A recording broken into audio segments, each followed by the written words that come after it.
The wagon overturned 3 miles outside of Mineral Point, Wisconsin, throwing Penelope Morrison into a ditch filled with spring mud. And when she finally crawled out gasping and shaking, she watched the only family she had left disappear around the bend without even slowing down. Her aunt's voice still echoed in her ears, shrill and final. "You are nothing but trouble, girl. We have got enough mouths to feed without adding yours to the burden." The wagon wheels had kicked up dust as they rolled away, leaving Penelope standing there in her torn dress, covered in filth without a single possession to her name. No bag, no food, no money. Just the ragged clothes clinging to her body and the shoes on her feet, one of which had lost its sole in the fall. It was May of 1873, and the afternoon sun beat down mercilessly as Penelope limped toward town. Her shoulder throbbed where she had landed, and her hands were scraped raw from trying to catch herself. She was 20 years old, and for the first time in her life, she was completely alone. Her parents had died of fever the previous winter, and her aunt and uncle had grudgingly taken her in. But they had made it clear from the beginning that she was unwelcome. The staged accident had been the perfect excuse to be rid of her. Mineral Point appeared on the horizon like a mirage. The mining town had seen better days, but it still bustled with activity. Zinc and lead miners walked the streets alongside farmers and merchants. Penelope kept her head down as she entered the main street, acutely aware of how she must look. Her dark brown hair had fallen from its pins and hung in muddy tangles around her face. Her dress, which had been mended so many times it was more patches than original fabric, was torn at the hem and stained beyond recognition. "Look at that poor thing," she heard a woman whisper to her companion as they passed. "She has got nothing but the clothes on her back." The other woman made a dismissive sound. "Probably a vagrant. Sheriff will run her out of town before nightfall." Penelope's cheeks burned, but she kept walking. She needed to find work, any kind of work, a place to sleep, something to eat. Her stomach had been empty since yesterday morning, and the world was starting to tilt around the edges. She tried the general store first. The owner, a portly man with suspicious eyes, took one look at her and shook his head. "I do not hire drifters. Move along." The boarding house was no better. The proprietress actually stepped back as if Penelope carried disease. "We run a respectable establishment here. I cannot have someone like you frightening the guests. Someone like you." The word stung more than Penelope wanted to admit. She tried the saloon next, desperate enough to consider any position, but the bartender laughed in her face. "You are not exactly the type of girl that brings in customers, sweetheart. Come back when you have cleaned yourself up. Maybe." His laughter followed her out into the street.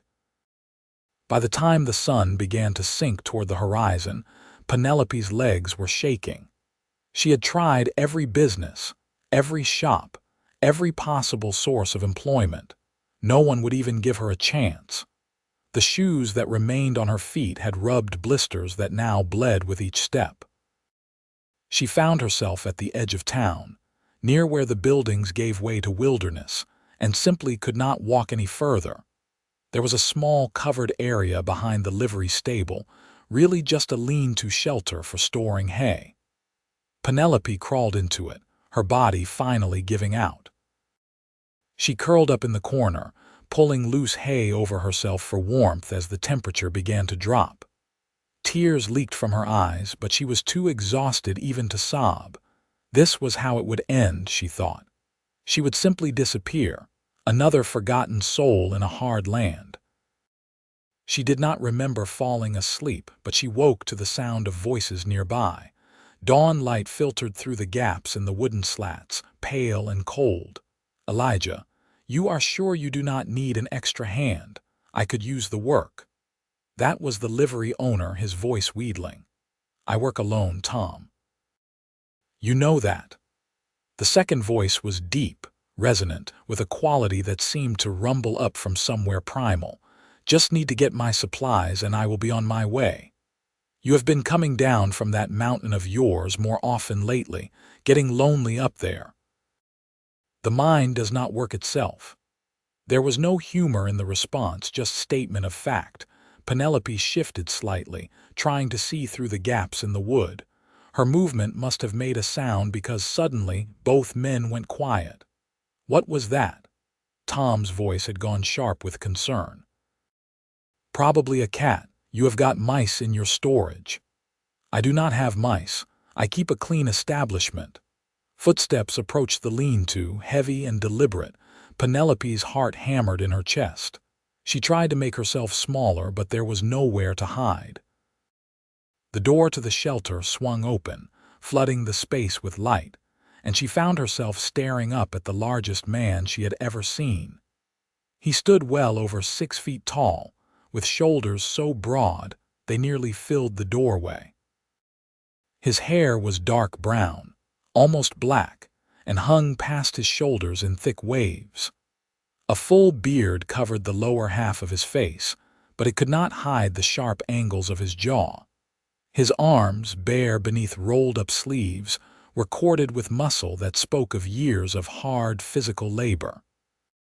But it was his eyes that caught her attention. They were a startling gray-blue, like a winter sky, and they assessed her with an intensity that made her breath catch. "Well," he said, his voice softer now but no less commanding.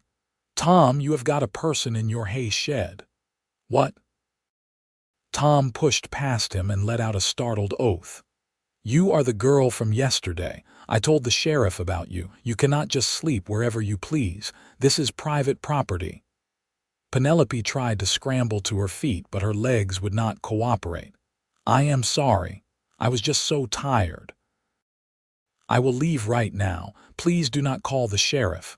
Too late for that. He is probably already looking for you." Tom crossed his arms. "Vagrants are not welcome in Mineral Point." "I am not a vagrant. I am looking for work. I just need a chance." Her voice cracked with desperation. "Please." "Anything. I can clean, I can cook, I can do laundry. I am a hard worker, I promise. In those rags. You look like you have been rolling in a pigsty."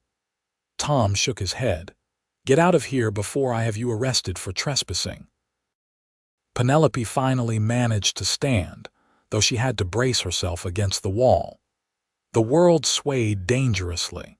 She had not eaten in nearly 2 days, and her body was running on nothing but fear and determination. She took a step toward the door, and her legs simply gave out. She would have hit the ground hard, but suddenly there were hands catching her. Strong hands that held her upright as easily as if she weighed nothing at all. She found herself looking up into those winter sky eyes. "When did you last eat?" Elijah asked. Yesterday morning. No, the day before." It was hard to think straight. Everything felt fuzzy around the edges. "Tom, go get her some bread and water." "Now, why would I do that? She is not my problem." Elijah's gaze never left Penelope's face, but his voice took on an edge that made even her shiver. "Because I asked you to. And because I will be spending a lot of money at your establishment today on supplies, and it would be a shame if I had to take my business elsewhere." There was a long moment of silence. Then Tom muttered something under his breath and stomped away. Elijah carefully helped Penelope sit back down on the hay, then crouched in front of her so they were at eye level.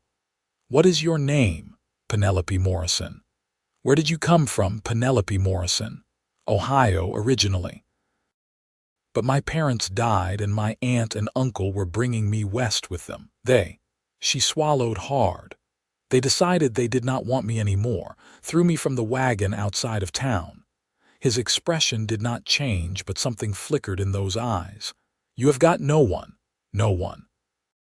The word came out as barely a whisper. Tom returned with a hunk of bread and a tin cup of water.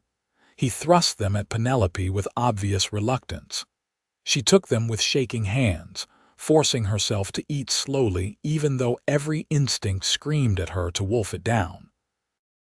The bread was plain and a little stale, but it tasted like heaven. Elijah stood and walked a short distance away with Tom, speaking in low tones. Penelope could not make out the words, but she saw Tom shaking his head repeatedly, saw Elijah cross those massive arms across his chest. Finally, Tom threw up his hands in defeat and walked away, muttering. Elijah returned to where Penelope sat. She had finished the bread and was clutching the empty cup like a lifeline. "Can you ride a horse?" he asked. "What, a horse? Can you ride one?" "Yes, not well, but yes." "Why?" "Because you are coming with me." Penelope stared at him, not comprehending. "Coming with you where?" "To my cabin, up in the mountains about 15 miles from here." He said it as if it were the most natural thing in the world. "You need food, shelter, and work. I can provide all three." "You do not even know me. I know you have got nothing but the clothes on your back. I know you have got nowhere to go. And I know I could use help around the cabin and with the mining operation. I live alone, work alone, but that does not mean I would not benefit from an extra pair of hands." Penelope's heart was racing again, but for a different reason now. This was too strange, too sudden. "Why would you help me? What do you want in return?" His expression remained neutral. "I want help maintaining the cabin. Cooking, cleaning, mending, garden work when summer comes. In return, you get room, board, and fair wages. Nothing more, nothing less. You are asking me to go alone into the mountains with a man I just met. Yes. That seems incredibly foolish." For the first time, something that might have been amusement touched his features. "It probably is. But your other option is to stay here and hope the sheriff does not throw you in jail for vagrancy. Or worse, hope someone else offers you shelter with far less honorable intentions." He straightened to his full, imposing height. "I will not touch you. You have my word. You will have your own room, your own space. If at any point you want to leave, I will bring you back to town with enough money to get yourself started properly somewhere else." Penelope looked down at her torn, muddy dress, at her bleeding feet, at the empty cup in her hands. She thought about the way every person in this town had looked at her yesterday, like she was something distasteful to be scraped off their shoes. She thought about her aunt's cold eyes as the wagon pulled away. She looked back up at Elijah Rourke, this mountain of a man who was offering her something no one else would. A chance. "All right," she said, "I will come with you." He nodded once as if he had expected no other answer. "Wait here. I need to purchase supplies. Then we will get you some proper clothes and boots before we head up the mountain. I cannot pay you back for clothes. Consider it an advance on your wages. You cannot work in what you are wearing now." He turned and walked toward the main street, leaving Penelope sitting in the hay shed, wondering if she had just made the best or worst decision of her life. True to his word, Elijah spent the next hour gathering supplies. Penelope watched from a distance as he moved through the general store with quiet efficiency, pointing out items to be packaged up. Flour, sugar, coffee, salt, dried beans, rice, bacon, tools and rope and nails. When he was done, he had enough supplies to fill several large packs. Then he approached her with a bundle of fabric. "The store owner's wife had these. They should fit well enough. There is a room in the back where you can change." The dress was simple calico, blue with tiny white flowers. It was far from fancy, but it was clean and whole, and the fabric felt soft under her fingers. There were also undergarments, stockings, and a pair of sturdy leather boots. Penelope changed quickly, her hands trembling. When she emerged, she felt more human than she had in days. Elijah gave her an appraising look. "Better. Can you manage sitting on a horse for a few hours?" "I will manage." He had 2 horses waiting outside, both sturdy mountain breeds built for rough terrain. His own was a massive bay gelding that suited his size. The second, presumably for her, was a smaller sorrel mare with kind eyes. The supply packs were distributed between them. Elijah mounted his horse with easy grace despite his size, then looked down at her. "Need help?" Penelope's pride wanted to say no, but her practical side won out. "Yes, please." He dismounted, then simply picked her up by the waist and set her in the saddle as if she weighed no more than a child. The casual display of strength left her momentarily breathless. He mounted his own horse again and took the lead rope of her mare. "Just hold on. The horse will follow mine. Try to move with her rhythm." They left Mineral Point behind, heading northwest into the hills that would become mountains. The trail was well worn at first, clearly used by miners and trappers, but as they climbed higher, it narrowed and grew rougher. Trees crowded in on both sides, their spring leaves creating a canopy of green overhead. Elijah did not speak much as they rode, but Penelope found herself watching him. The way he sat his horse with complete confidence, the way his eyes constantly scanned their surroundings, missing nothing. There was something almost primal about him, as if he belonged to this wilderness in a way civilized town folk never could. "How long have you lived up here?" she asked after they had been riding for over an hour. "5 years in this location, longer in the mountains overall." "Do you not get lonely?" "No." The flat answer discouraged further questions for a while. They stopped once at a small creek to water the horses and let Penelope rest. Her legs were already aching from the unaccustomed position, and she knew she would be sore tomorrow. But the bread had helped restore some of her strength, and the mountain air was clean and fresh in her lungs. "We are almost there," Elijah said as they prepared to mount again. "Another mile or so." The cabin appeared suddenly as they rounded a bend, and Penelope could not help but gasp. It was larger than she had expected, built from solid logs with careful craftsmanship. It sat in a small clearing, surrounded by towering pines. A creek ran nearby, its water clear and cold.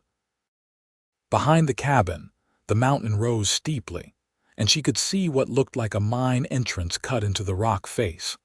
Elijah helped her down from the horse, and she stood on shaking legs, staring at what was apparently going to be her new home. The cabin had a covered porch across the front, and the door was made of thick planks that looked like they could withstand anything. Windows on either side had real glass panes, though they were small.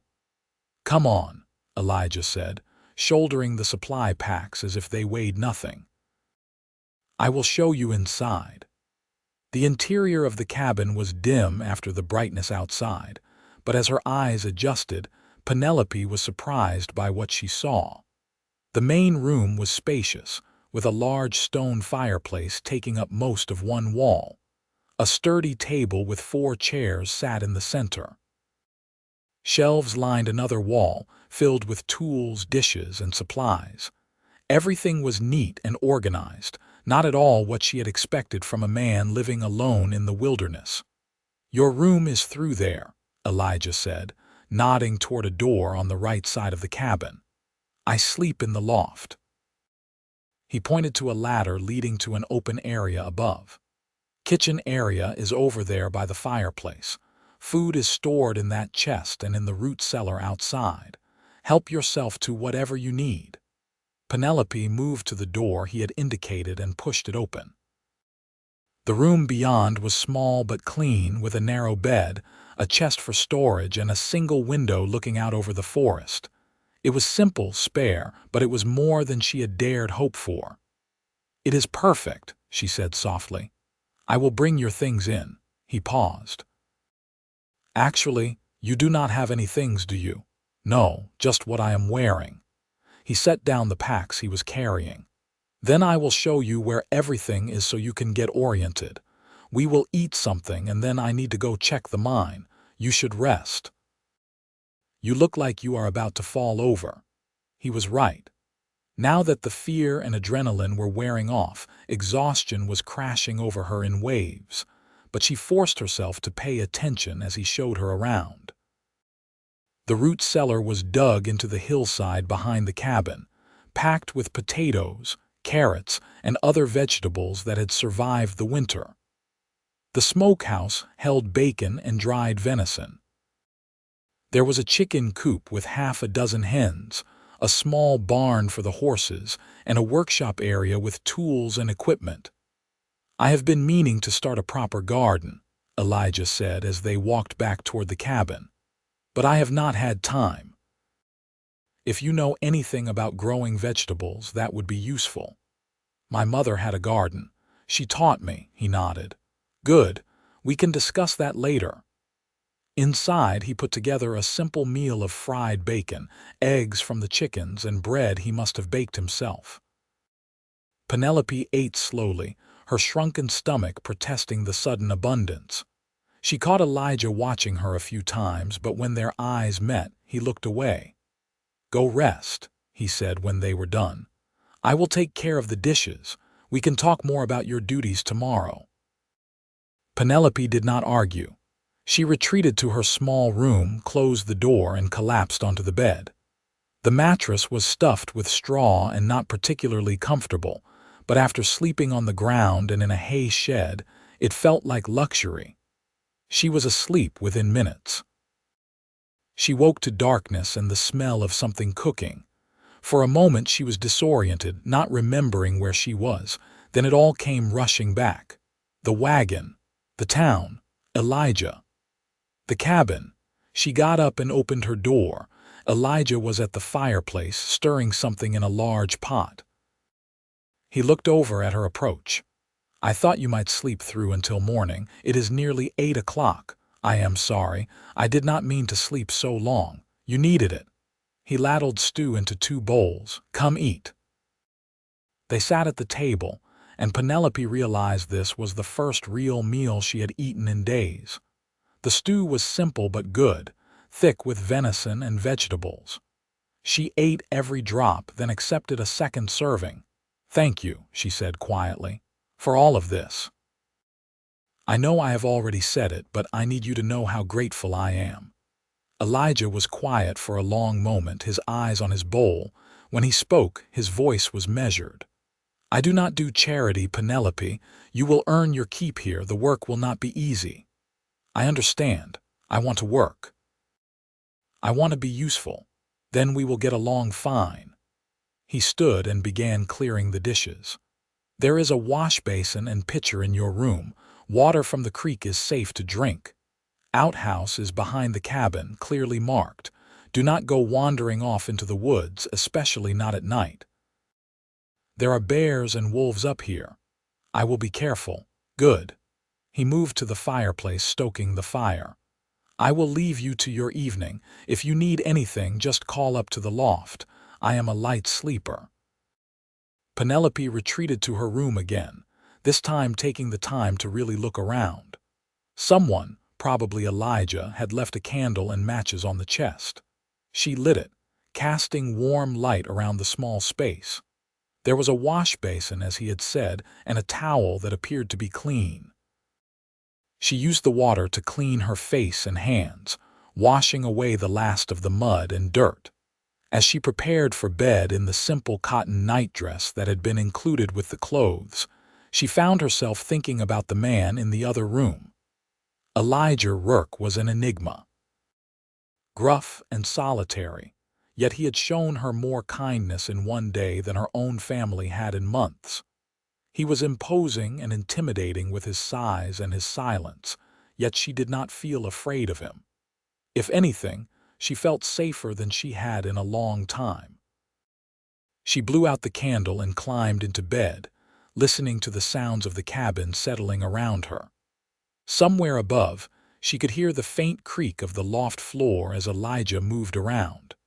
Outside, the wind whispered through the pines, and somewhere far away, a wolf howled at the moon. For the first time since her parents had died, Penelope did not cry herself to sleep. The next morning, she woke to the sound of an axe biting into wood. She dressed quickly and emerged to find the cabin empty. Through the window, she could see Elijah outside, splitting logs for firewood. She watched for a moment, fascinated despite herself by the display of raw strength. Each swing of the heavy axe split the wood cleanly, his movements economical and powerful. She turned away, her cheeks warming, and set about exploring the kitchen area more thoroughly. Someone had left the fire banked overnight, and it was easy enough to coax it back to life. She found a cast iron pan, eggs, and bacon, and set about making breakfast. By the time Elijah came inside, arms full of split wood, she had a meal prepared. He stopped in the doorway, surprised. "You did not have to do that. I told you I wanted to be useful." She set a plate in front of him. "Besides, you have been up working for hours already. The least I can do is make breakfast." They ate in comfortable silence. Penelope was starting to realize that Elijah was not much for unnecessary conversation, and surprisingly, she did not mind. There was something peaceful about it, a lack of pressure to fill every moment with chatter. After breakfast, he took her through what her daily responsibilities would be: feeding the chickens and collecting eggs, maintaining the cabin, which meant sweeping, washing dishes, and keeping things tidy, preparing meals, mending clothes when needed, eventually planting and maintaining the garden. It was a lot of work, but no more than she had done for her aunt, and this time she would actually be appreciated for it. "The mine is my concern," Elijah said as they stood outside, looking up at the entrance cut into the mountain. "I do not want you going up there. It is dangerous if you do not know what you are doing." "What are you mining?" "Lead, mostly, some zinc. There is a good vein in there, and I have been working it for 3 years now." He crossed his arms, his expression serious. "Every few weeks, I take the ore down to town to sell. That is how I make my living, but the work is slow when it is just one person doing everything." "I could help," Penelope offered. "Not in the mine, I understand that, but with other things, sorting ore or whatever else needs doing. We will see. For now, focus on the cabin and the garden. That alone will be more than enough." He was right about that. Over the next few days, Penelope threw herself into work with a determination born of gratitude and a need to prove herself.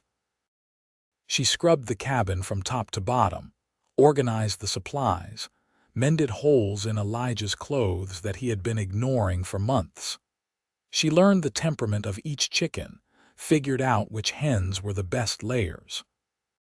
She explored the clearing around the cabin, identifying the best spot for the garden and planning what to plant. Elijah spent most of his time at the mine, disappearing up the mountain path each morning and returning in the late afternoon, dirty and tired. But each evening they shared dinner together, and slowly Penelope began to learn more about him. He had come west from Pennsylvania, he told her one night. His father had been a blacksmith, and Elijah had learned the trade young. But he had never liked being confined to a shop, never liked the noise and crowds of town life. So he had headed into the wilderness, trading his smithing skills for survival knowledge, learning to trap and hunt and mine. He had made and lost fortunes, wandered from the Rockies to the Black Hills and back again. 5 years ago he had found this place and decided to stay. "You ever miss people?" Penelope asked. "No." His answer was immediate and certain. "People are complicated.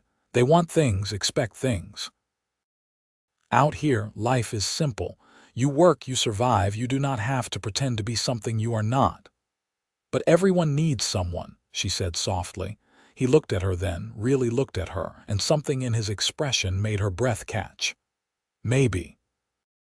Or maybe some of us are better off alone." Yet as the days turned into weeks, Penelope could not help but notice that Elijah seemed less alone than he claimed to want to be. He started staying around the cabin more, helping her clear until the area for the garden. He built a sturdy fence to keep out deer and rabbits. He brought her seeds from town, far more than she had asked for, along with other supplies she had mentioned needing. In the evenings, They fell into a routine. She would cook dinner while he cleaned up from the mine. They would eat together, and then often sit on the porch as the sun set, watching the light fade from the sky. Sometimes they talked, sharing stories of their pasts. Sometimes they simply sat in comfortable silence. Penelope found herself watching him when she thought he was not paying attention. The way his hands moved when he was working, capable and sure. The rare times he smiled, usually at something she said, and how it transformed his stern features. The gentleness with which he handled the horses, despite his great strength. She tried to tell herself it was just gratitude she felt. He had saved her, after all, given her shelter when no one else would. But gratitude did not explain the way her heart beat faster when he was near. It did not explain the warmth that spread through her chest when he looked at her a certain way. It did not explain why she had started taking extra care with her appearance, making sure her hair was neatly pinned, that her dress was clean and pressed. Summer arrived in full force, and the garden began to flourish under Penelope's care. Neat rows of beans, squash, carrots, and potatoes pushed up through the rich soil.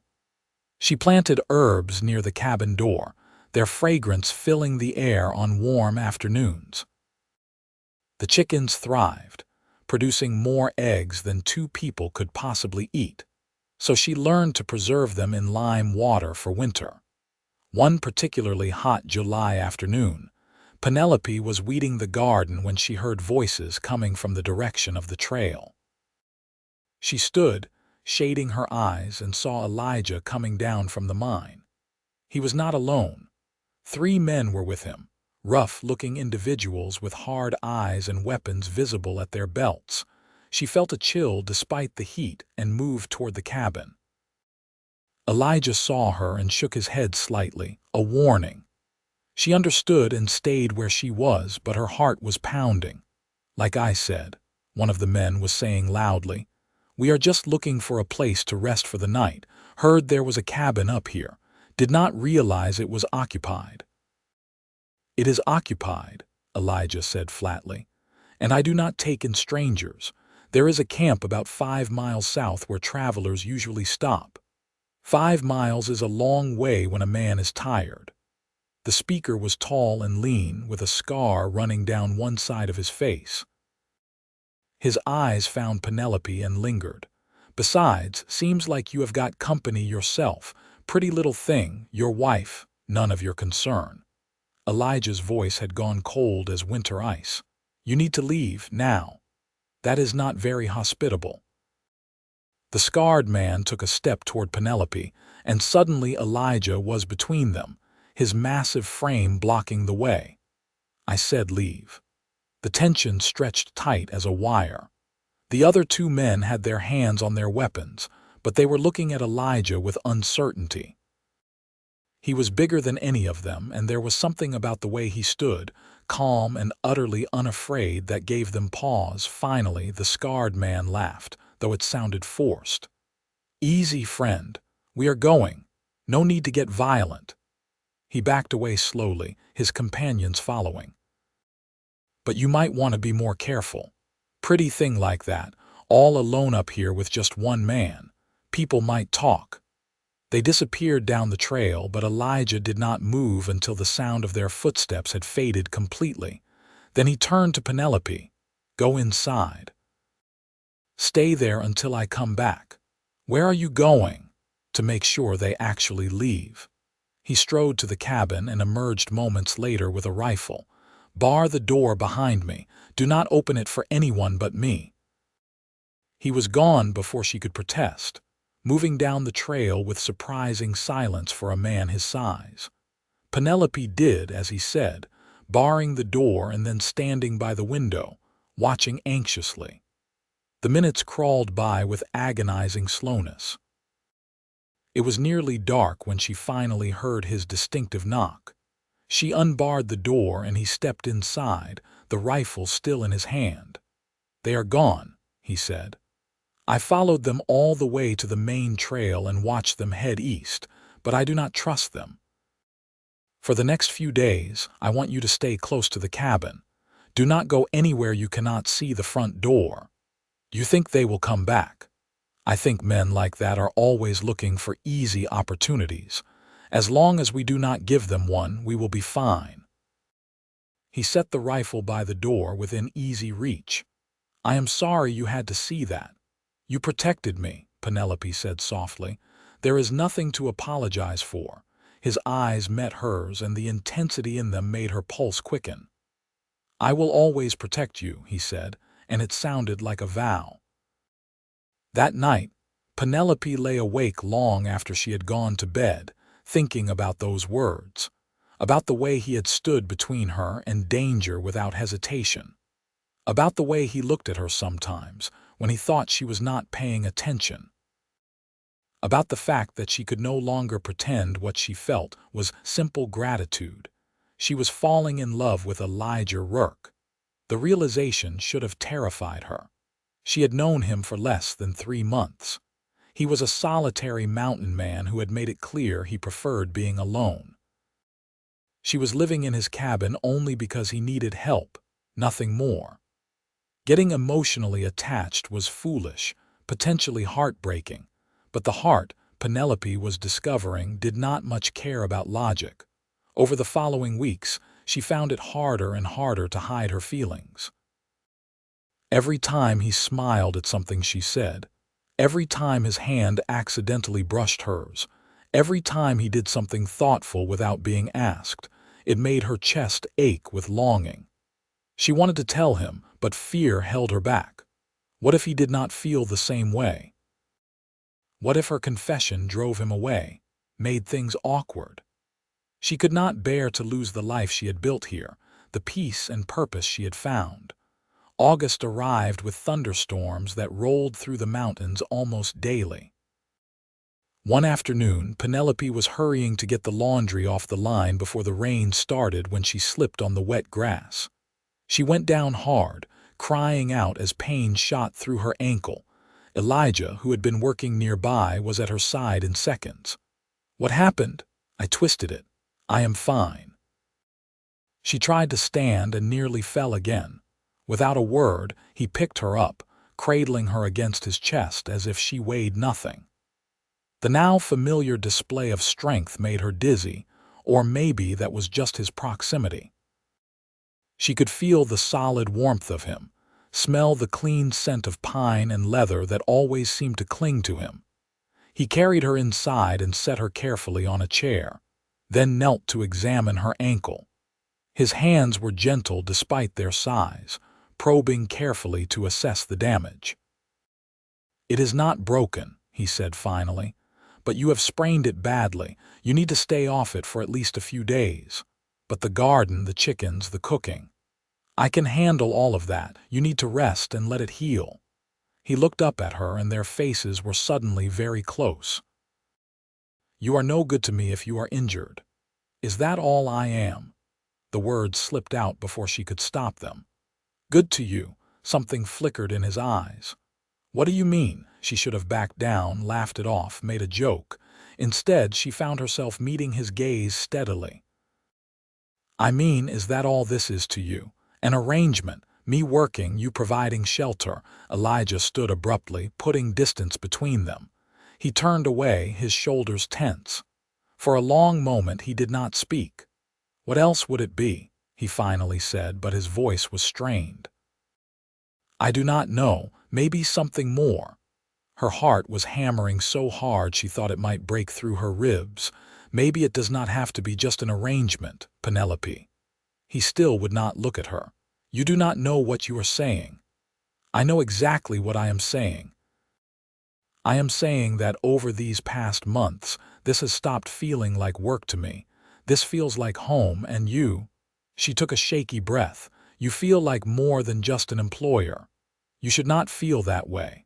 "Why not?" He finally turned, and the anguish in his expression caught her completely off guard. "Because I am not a good man. Because I have nothing to offer you except this cabin and a hard life in the middle of nowhere. Because you deserve better than a broken-down mountain man who does not know how to be around people." "You are not broken," Penelope said fiercely. "And I do not want better. I want this. I want you. Penelope." Her name came out as almost a groan. "You do not understand. I have been trying so hard not to feel this way.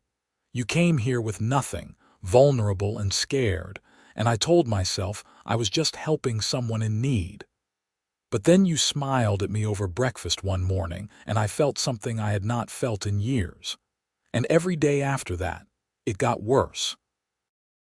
Or better, I do not even know anymore." Her breath caught. "What are you saying?" "I am saying that I wake up every morning thinking about you, that I find excuses to stay near the cabin instead of working the mine, that I lie awake at night wondering what you are thinking, if you are happy here, if you might ever." He stopped, running a hand through his long hair in frustration. "I am saying that you have turned my simple, solitary life completely upside down, and you are angry about that. I am terrified." The admission seemed to cost him something. "I do not know how to do this. I do not know how to be what someone needs." Penelope stood, forgetting her injured ankle in the intensity of the moment. She took a limping step toward him, and he moved instantly to support her. She took advantage of the proximity, reaching up to cup his bearded cheek with one hand. "You have already been everything I needed," she said softly. "From the moment you found me in that hay shed, you have given me food, shelter, safety, purpose. You have given me respect and kindness and patience. You have made me laugh and made me feel valued. What more could I possibly want?" His hand came up to cover hers, pressing it against his face. "This is not temporary for me," he said, his voice rough with emotion. "If we do this, if we become something more, I will not let you go. Ever. I am not a man who does anything halfway." "Good," Penelope whispered, "because I do not want temporary, I want forever." He kissed her then, and it was nothing like she had imagined. It was fierce and tender all at once, his arms wrapping around her and lifting her off her feet. She forgot about her ankle, forgot about everything except the feeling of his lips on hers, the solid strength of him, the way her entire body seemed to come alive at his touch. When they finally broke apart, both breathing hard, he rested his forehead against hers. "I love you," he said simply. "I think I have loved you since you fell asleep in my hay shed looking like a half-drowned kitten, and I could not just walk away." Penelope laughed, joy bubbling up inside her. "I love you too, even though you are grumpy and talk too little and live in the middle of nowhere." "Especially because of those things," he corrected, and she could hear the smile in his voice. He carried her to the bed in her room, tucking her in carefully and propping her ankle up on a pillow. "You still need to rest this. We will have plenty of time for everything else. Stay with me," she asked. "Just sit with me for a while." He pulled a chair over and sat beside the bed, taking her hand in his much larger one. They stayed like that as the storm broke outside, rain hammering on the roof, thunder rolling across the mountains. But inside the cabin, everything was warm and safe and perfect. Over the next few days, as Penelope's ankle healed, they talked about everything. About the future they wanted to build together. About making their arrangement official, getting married the next time they went to town. About children, maybe, if they were blessed with them. About growing old together in this cabin in the mountains. "I need to tell you something," Elijah said one evening as they sat on the porch. "When I said I had nothing to offer you, that was not entirely true. The mine has been good to me. I have money saved, enough to be comfortable. I live simply because I choose to, not because I have to." "I do not care about money," Penelope said honestly. "I know. That is one of the reasons I love you." He squeezed her hand. "But I want you to know that I can provide for you properly. For a family, if we are blessed with one, you will never go hungry or cold or lack for anything you need." "I already have everything I need," she told him, leaning against his solid shoulder. "I have you." They made the trip to town in early September, both of them dressed in their best clothes. Mineral Point was bustling with activity as they rode down the main street, and Penelope could not help but remember the last time she had been here. How different everything was now. They went first to the small church at the edge of town. The pastor, an elderly man with kind eyes, agreed to marry them immediately. It was a simple ceremony, with the pastor's wife and the church caretaker serving as witnesses. But when Elijah slipped a ring onto Penelope's finger, a simple gold band he had purchased from the town's jeweler, she felt tears of happiness streaming down her face. "I never thought I would have this," she whispered as they stood on the church steps afterward, married. "I never thought anyone would want me." "Then everyone else was a fool," Elijah said firmly. "You are the strongest, bravest, most beautiful woman I have ever known, and you are mine now, and you are mine."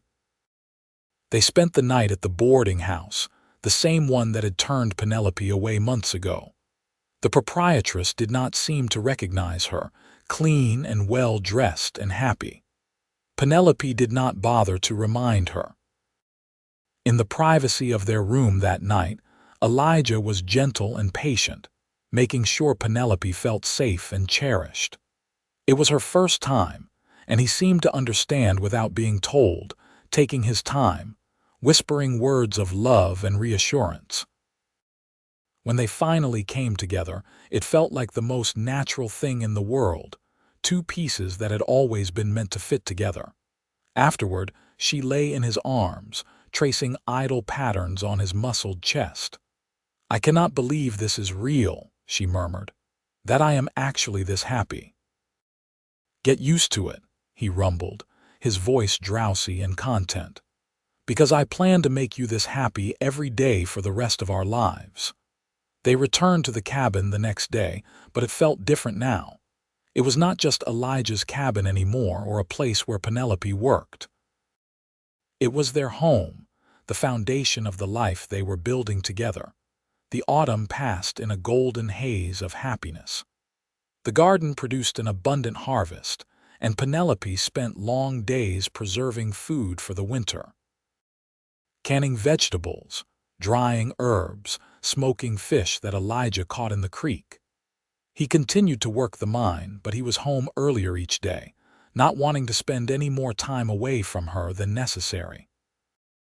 In the evenings, they would often sit by the fire, Penelope mending or knitting while Elijah worked on small projects.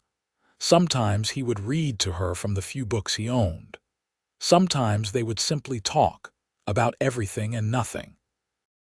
And sometimes words were not necessary at all, the silence between them comfortable and full of unspoken understanding.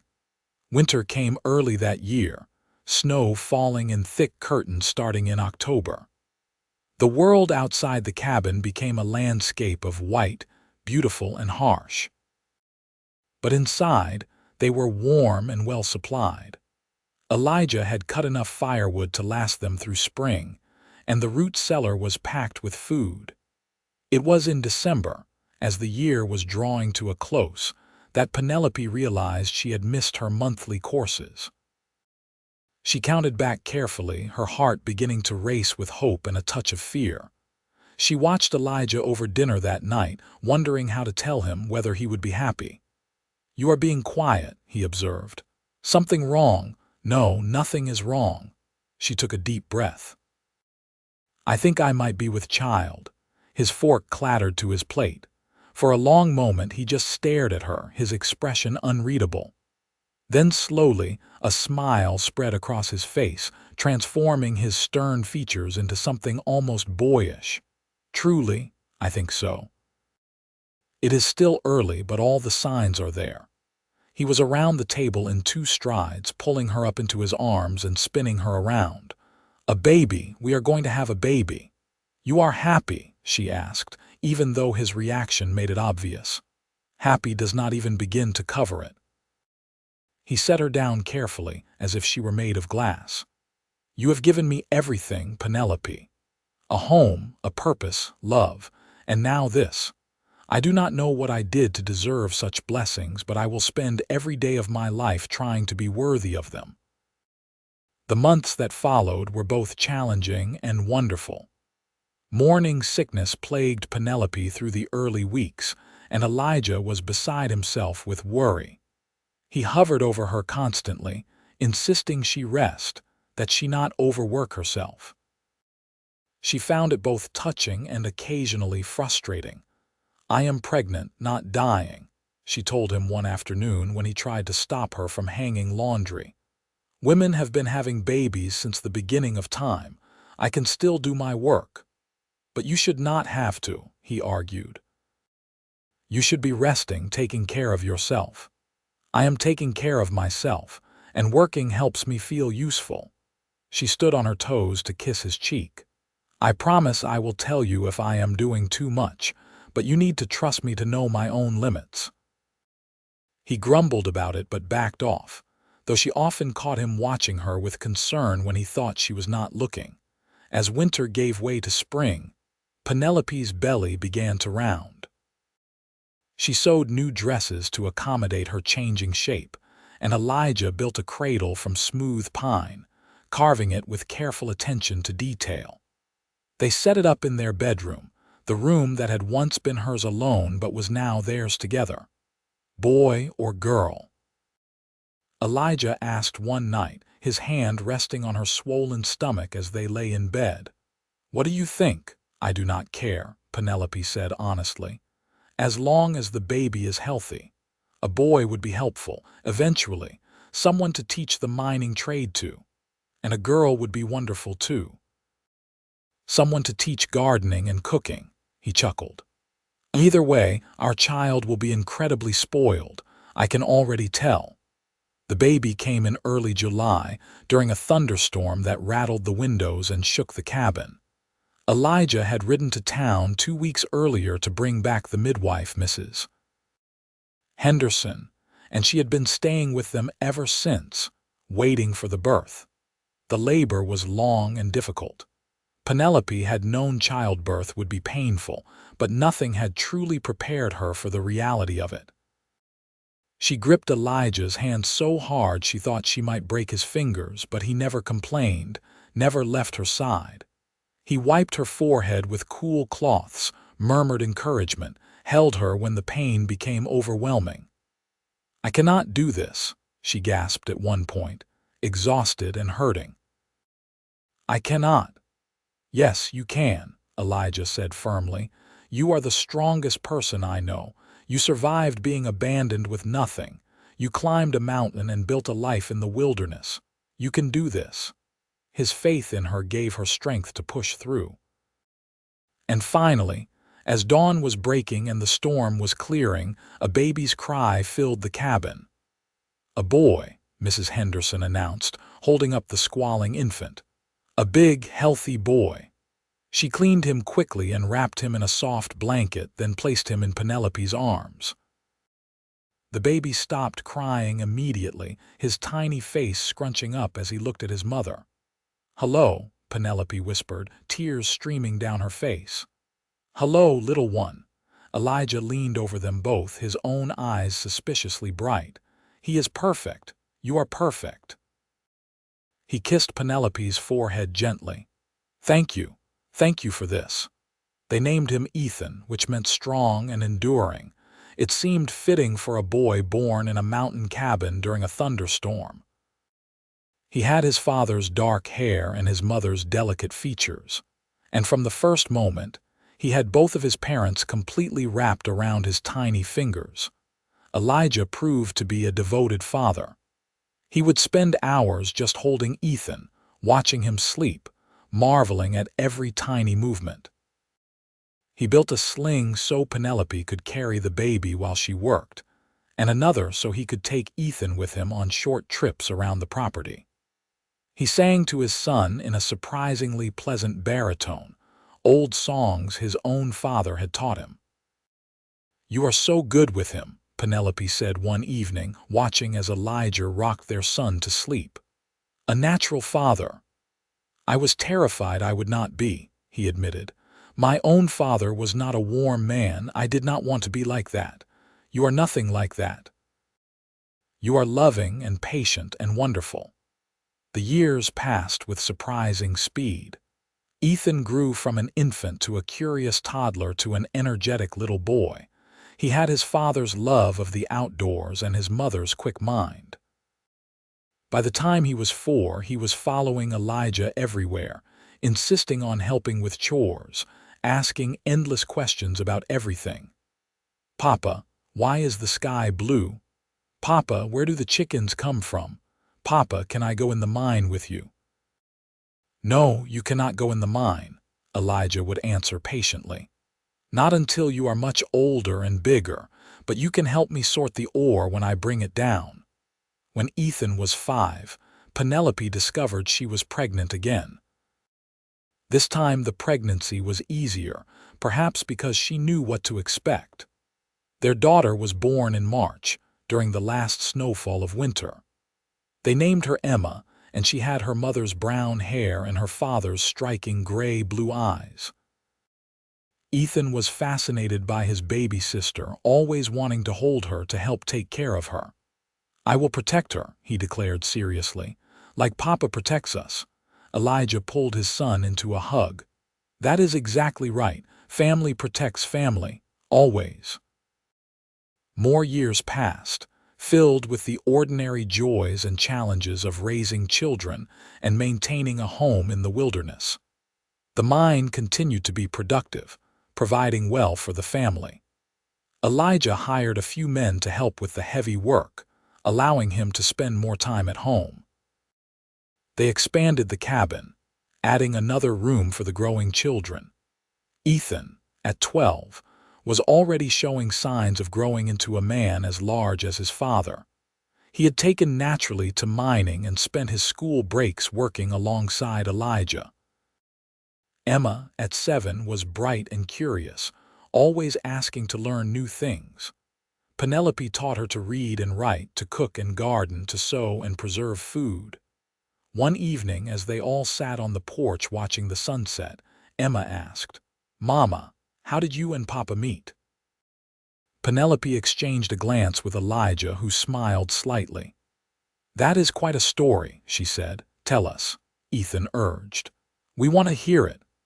So Penelope told them, with Elijah occasionally adding details, about being thrown from the wagon, about having nothing but the clothes on her back, about a mountain man who had taken pity on a desperate young woman and given her a chance when no one else would, about how kindness had turned to friendship and friendship to love. "You had nothing?" Emma asked, her eyes wide. "Nothing at all." "Nothing," Penelope confirmed. "Just torn, muddy clothes and shoes that were falling apart." "But Papa gave you everything," Ethan said, looking at his father with admiration. "Your mother is the one who gave me everything," Elijah corrected gently. "She took a lonely mountain cabin and turned it into a home. She took a solitary man and gave him a family. She gave me purpose and joy and love. All I did was provide shelter." "You did much more than that," Penelope said softly. "You saw me when everyone else looked away. You offered hope when I had none left. You gave me a future." They sat together as the sky turned from gold to pink to purple, the family that had grown from such unlikely beginnings. Penelope thought about that terrified, desperate girl she had been, covered in mud with no prospects and no hope. She thought about the stern, solitary man who had chosen kindness over indifference. The years continued to unfold. Ethan grew to be even taller than his father, with the same quiet strength and capability. At 19, he married a girl from town, a blacksmith's daughter named Sarah, and they built their own cabin on the property, close enough to help with the mine but far enough to have their own space. Emma, at 14, was already catching the eye of boys in town, much to Elijah's dismay. "She is too young for courting," he grumbled one evening after a young man had been particularly attentive to Emma at the general store. "She is the same age I was when my parents died," Penelope reminded him. and only a few years younger than I was when we met. Time passes, my love. Our children are growing up. I do not have to like it. She laughed and kissed his cheek.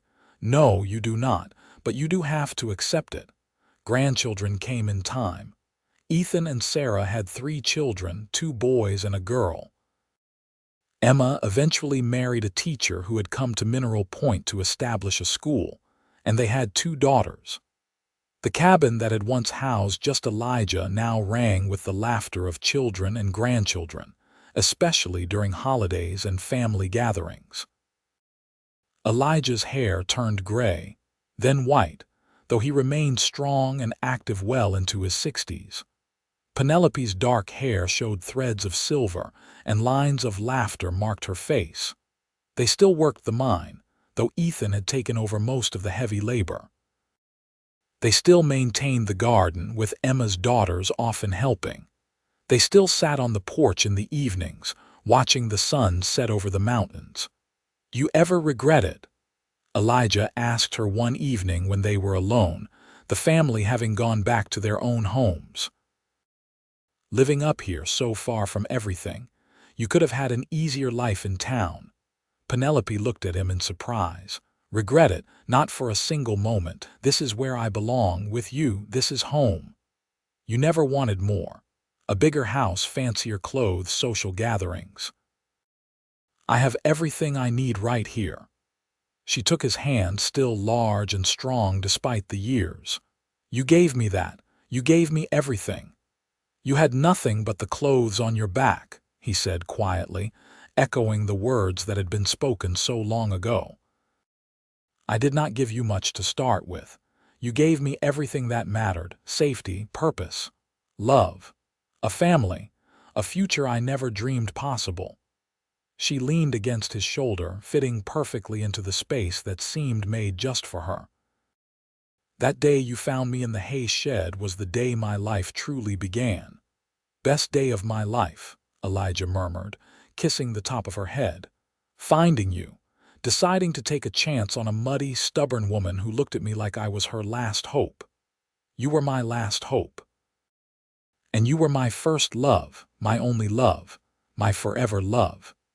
They sat together as the stars began to appear overhead, the same stars that had watched over them for more than 40 years. The mountains stood eternal behind them, the forest whispered its endless song around them, and the cabin glowed with warm light, a beacon of home. Inside, the cradle that Elijah had carved for Ethan still sat in the corner, now used by visiting grandchildren. The table where they had shared their first awkward meals together still stood solid and strong. The fireplace, where Penelope had cooked countless meals, still radiated warmth. Every corner held memories, every board and beam a testament to the life they had built together. Penelope thought about the townspeople who had looked at her with contempt, who had said she had nothing. They had been wrong. She had possessed something far more valuable than material goods.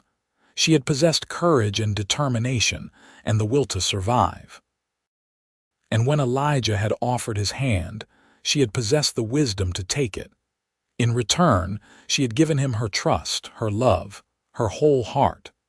She had taken his lonely mountain and filled it with warmth and life. She had seen past his gruff exterior to the good man beneath, the one who had just been waiting for someone to appreciate him. Together, they had built something beautiful and lasting. A marriage based on mutual respect and genuine affection. A family raised with love and care. A legacy that would continue long after they were gone. The mine would eventually play out, Penelope knew. The children would inherit the property, make their own decisions about what to do with it.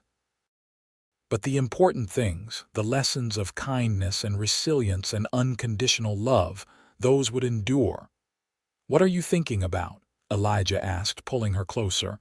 "Everything. Nothing. How lucky I am, how grateful. I am the lucky one. We are both lucky," she decided.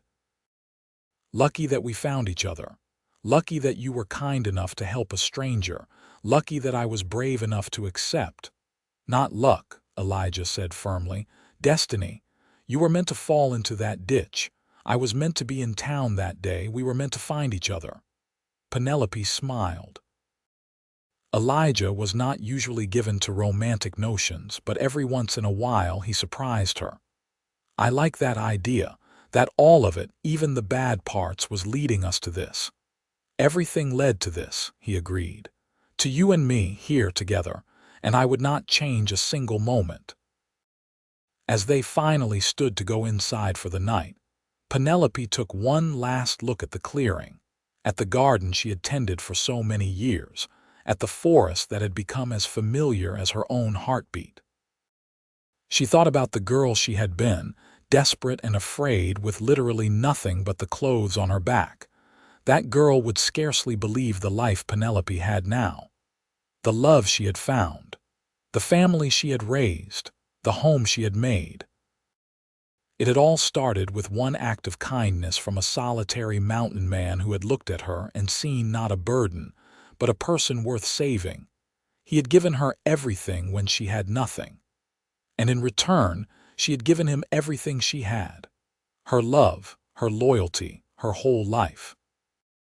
It was a fair trade, the best trade either of them had ever made. They walked into the cabin together, Elijah's arm around her shoulders, Penelope's around his waist. The door closed behind them, shutting out the night, enclosing them in warmth and light and love. Tomorrow would bring new challenges, new joys, new moments to treasure. But tonight they had each other, and that was everything.